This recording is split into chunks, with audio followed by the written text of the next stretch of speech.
Hi everyone, Miss Baggott here. Today we're going to be reading The Night the Reindeer Saved Christmas. On a cold winter's day at the very north of the North Pole, Mr. Claus was feeling very happy with himself. There was one sleep left until Christmas Eve and he'd finished all his work. The presents were wrapped, his suit had been ironed, the elves had prepared the rockets and the sleigh, and Mr. Claus even set a new record for eating mince pies. With the hard work done, Mr. Claus decided to relax until a message arrived. As he read the letter, his heart began to race. "Emergency meeting! Everyone in the grotto now!" called Mr. Claus. There was no time to waste. Team, I received some terrible news. The rockets on the Christmas sleigh have exploded. The engineers found tinsel in the thrusters. Mr. Claus looked round at his trusted team. "We can't deliver the presents without the rockets. I'm sorry, but we'll have to cancel Christmas. We've been working all year. I thought the tinsel would make the sleigh look Christmassy. Think of all the wasted mince pies. The children will be expecting you." The elves cried in despair and Mr. Claus shook his head. But Mrs. Claus had an idea. "There are many creatures that live nearby," she said with a twinkle in her eye.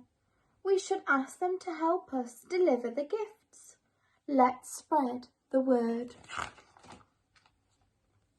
The news of the Christmas crisis spread quickly around the North Pole, carried on the icy winds.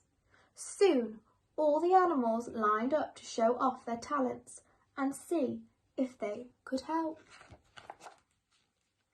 A pack of polar bears impressed the judges with their strength, until they fell asleep. "You'd be perfect for carrying heavy gifts. Perhaps you should go back to bed. The performance was unbearable."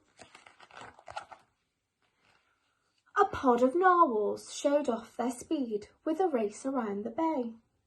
"But we don't have waterproof wrapping. You could deliver the gifts very quickly. I just don't see the point." The judges were treated to an aerial display by a flock of kittiwakes.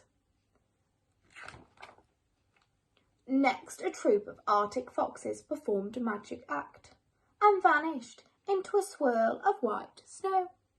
"You might get lost in a blizzard. I wish I could disappear.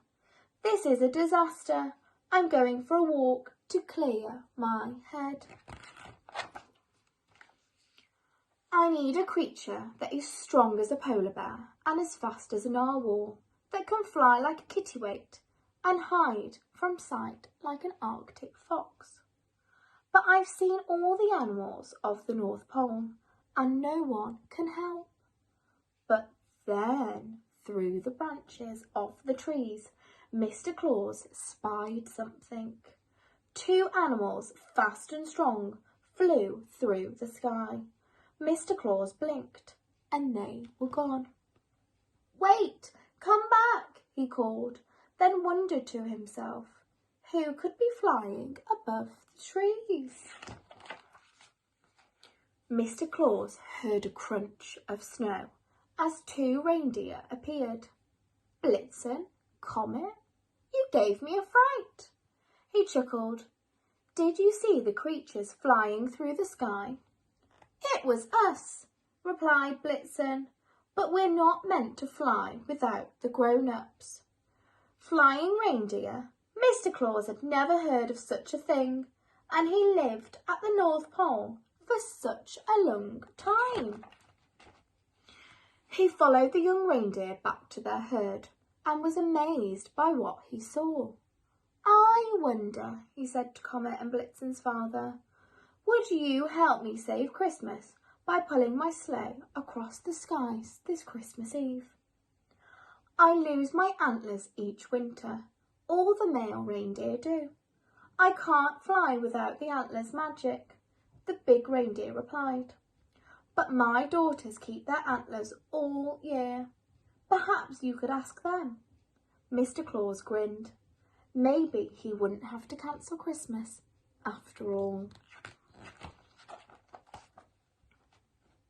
With just an hour before he had to leave, Mr. Claus arrived at his grotto with the 8 reindeer sisters. The elves cheered and Mrs. Claus smiled. The sleigh was soon piled high with presents. Mr. Claus and Mrs. Claus helped the reindeer get ready for their journey. It was time to leave. Now Dasher, now Dancer, now Prancer and Vixen, on Comet, on Cupid, on Donner and Blitzen, laughed Mr. Claus as the reindeer raced across the moon.